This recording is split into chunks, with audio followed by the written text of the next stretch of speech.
Bonjour à tous et à toutes, j'espère que vous allez bien. Aujourd'hui je reviens avec une nouvelle vidéo parce qu'il y a quelques jours j'ai terminé mon coloriage avec le petit chat noir et je vous avais demandé si un tuto pour la fourrure noire ça vous intéressait. Vous êtes, tout le monde m'a répondu oui.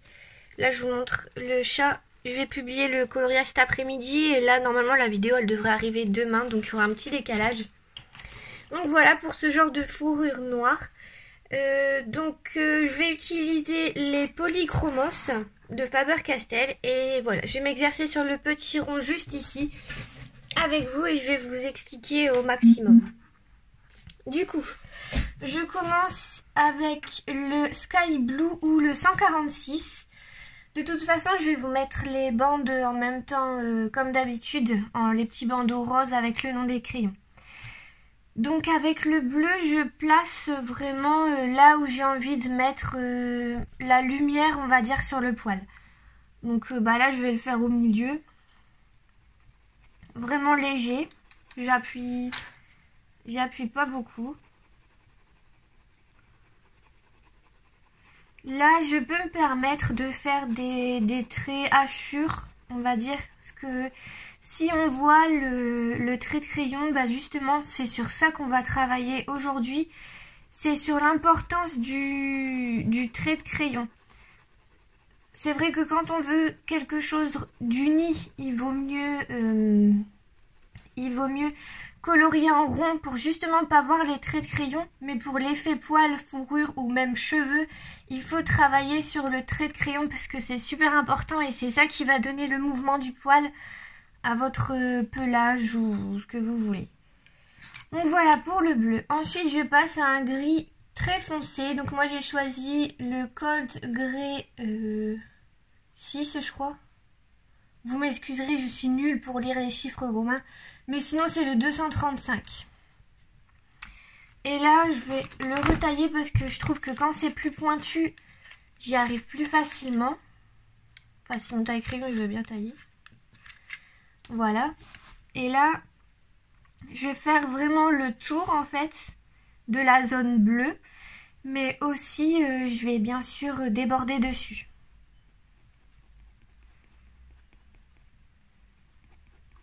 Donc là je fais assez léger. J'appuie pas forcément beaucoup parce que je préfère travailler d'abord en légèreté et après accentuer pour vraiment donner l'aspect noir du pelage quoi. Surtout si vous avez des questions, si j'explique pas très bien, parce que c'est pas forcément évident d'expliquer quelque chose, parce qu'on a chacun sa conception des choses et c'est pas forcément, on voit pas forcément la même chose quand on veut décrire une façon de faire. Bon là je déborde, c'est pas grave. Donc vous voyez surtout ici les traits de crayon sont super importants. Mon poil je vais le faire comme ça du coup.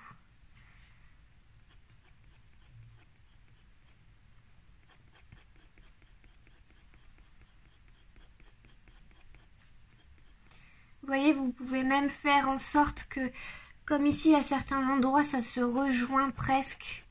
C'est pas grave, au contraire, ça sera d'autant plus joli et plus réaliste.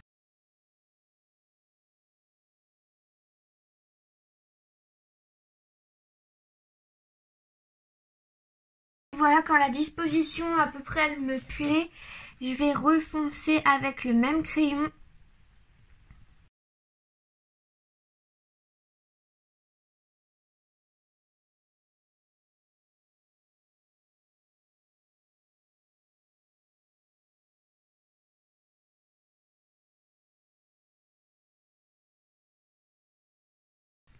Bon, pour ce papier-là, vous allez voir, il y aura des trous forcément.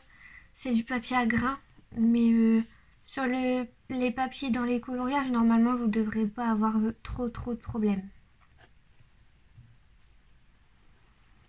Et vous voyez, j'hésite pas à refaire des coups de crayon plus nets par-dessus. De toute façon, après, comme on va foncer avec le noir, ça va se fondre et ça sera bien, quoi.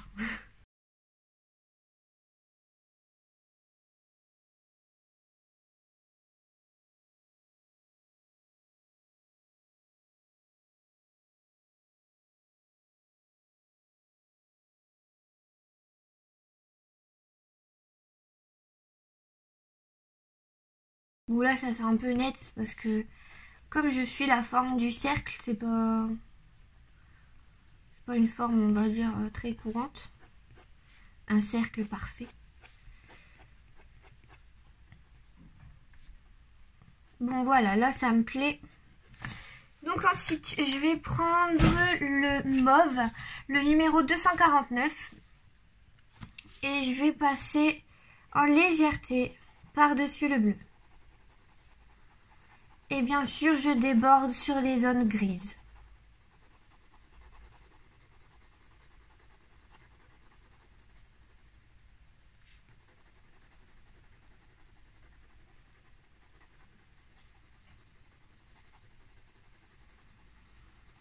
Après, j'ai choisi de faire un reflet un peu violet-bleu.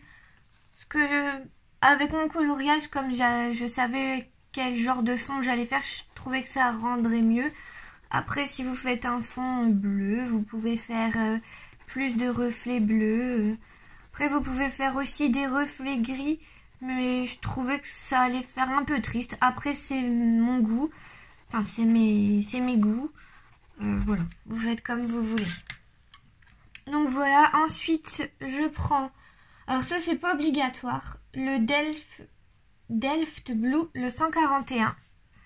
Et là, je repasse, vu que c'est un bleu plus prononcé, je passe, mais vraiment tout doucement. C'est pour ajouter une nuance de bleu un peu plus bleu au pelage. Voilà. Le retour du gris. Le gris cold, le plus foncé là, le 235. Et là, je repasse encore. C'est assez long, mais franchement, le résultat, je trouve qu'il en vaut la peine.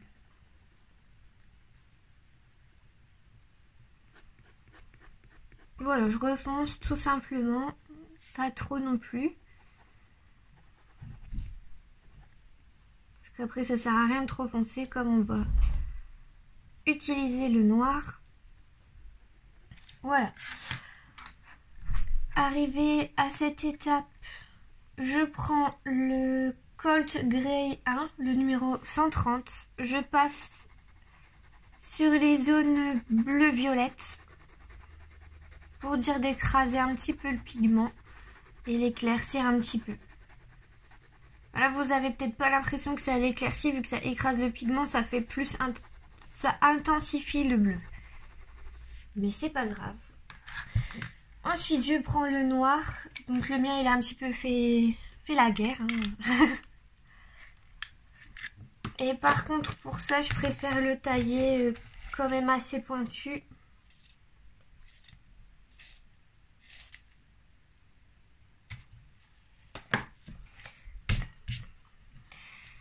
Donc ici, en gros, on va repasser là où le gris a été posé.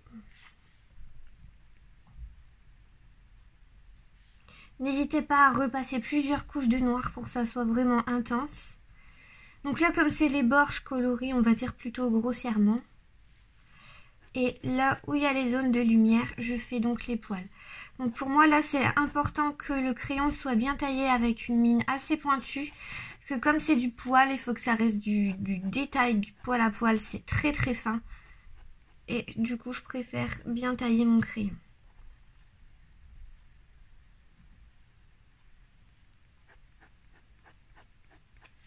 Bon là, j'ai peut-être un peu beaucoup avancé mon noir, mais c'est pas grave.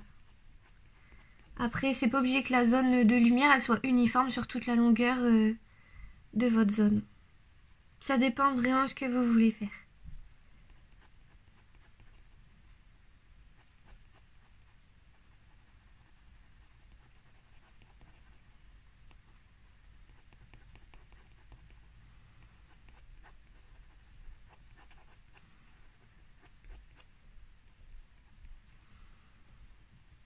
Bon là, je pense que je vais un petit peu accélérer la vidéo. De toute façon, vous voyez en image ce que je fais. Et j'ai pas forcément plus d'explications à vous donner.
Donc voilà, arrivé à cette étape-là, pardon, je reprends mon violet, que cette fois j'intensifie vraiment.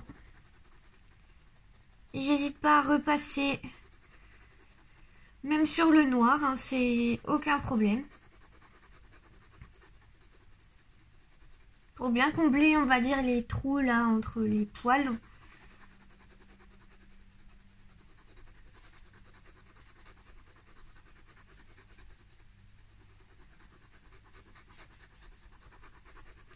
Voilà. Et je reprends le Cold Grey 1. Et là, pareil, je rappuie bien pour écraser le pigment encore. Voilà, c'est on va dire une grosse zone que je fais, donc ça peut vous paraître long. Mais je veux dire, le petit chat là que j'ai fait, ça a été assez vite. On va dire 1 heure, 1 heure et demie pour faire tout le pelage vraiment en m'y mettant. Mais comme souvent je regarde des séries, en même temps je suis pas très concentrée. Ensuite je reprends le noir et là vous voyez j'appuie bien. Ici si vous voulez réaccentuer vous pouvez, moi je le refais parce que comme c'est un papier comme je vous disais tout à l'heure avec du grain, ça va faire des trous donc je sais que ça va me gêner.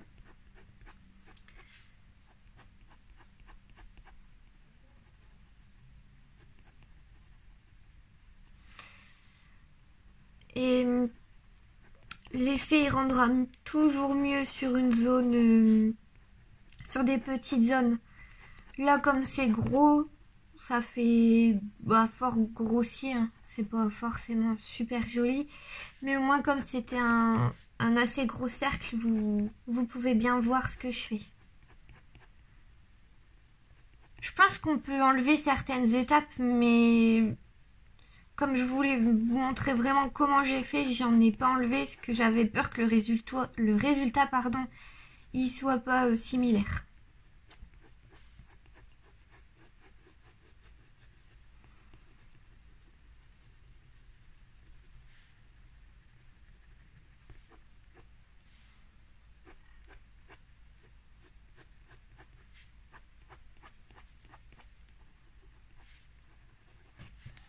Avec le gris foncé, le premier ou deuxième crayon que j'ai utilisé, je refonce un petit peu les bords ici.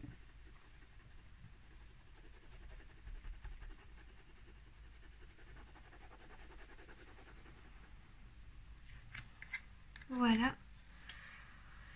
Si vous voulez, moi je ne l'ai pas fait, mais là je vais le faire parce que comme c'est du papier à grains, il y a des trous, ça me plaît pas. Donc je vais passer du blender, mais ça vous n'êtes pas obligé. Si vous avez un bon grain de papier, vous n'êtes pas du tout obligé. Je sais que moi sur le chat je ne l'ai pas fait, mais là ça sera plus joli.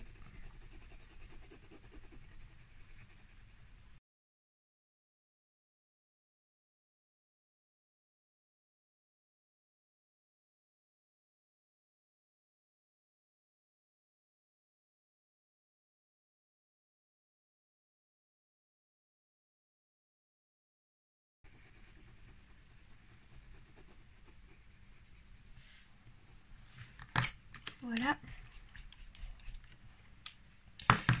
Et pour la touche finale, donc avec mon crayon blanc, toujours de chez Faber-Castell, très pointu.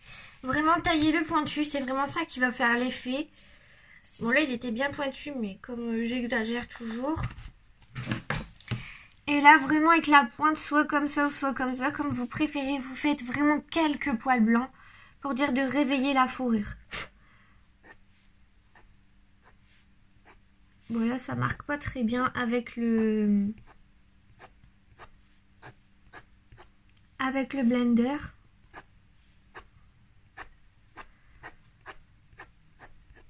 Ouais, j'hésite pas à appuyer, hein. Vous entendez le papier, il est en train de morfler. Et pour pas que ça fasse trop net au niveau des coups de crayon, vraiment il y a beaucoup de pigments, je pose juste un peu le gris plus clair. Voilà.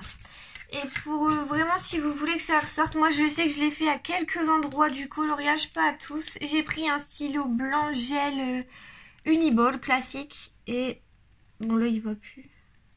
Si.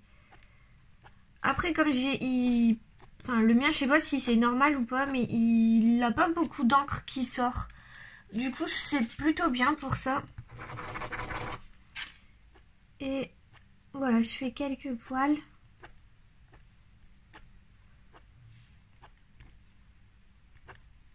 Bon, je sais pas si ça va se voir en caméra. Donc voilà. Et du coup, je vous remontre le petit chat pour que vous voyez bien le résultat.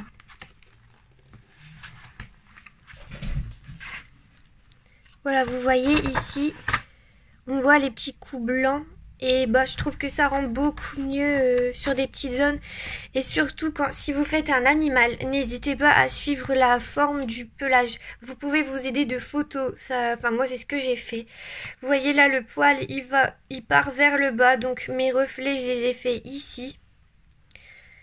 Ici, pour la tête, souvent les poils, ils s'en vont donc comme ça. Donc, vous voyez, on voit le... C'est pour ça que l'importance du trait de crayon pour ça. Vous voyez, on voit mes traits de crayon qui, en fait, c'est ça vraiment qui va faire le pelage. J'espère que je m'exprime bien. Et voilà. Vous voyez ici sur la tête, ça part comme ça. Les oreilles, un petit peu comme ça de biais. Et voilà. Et franchement, n'hésitez pas à vous aider de photos. Voilà, j'espère que ça vous a plu et à très bientôt.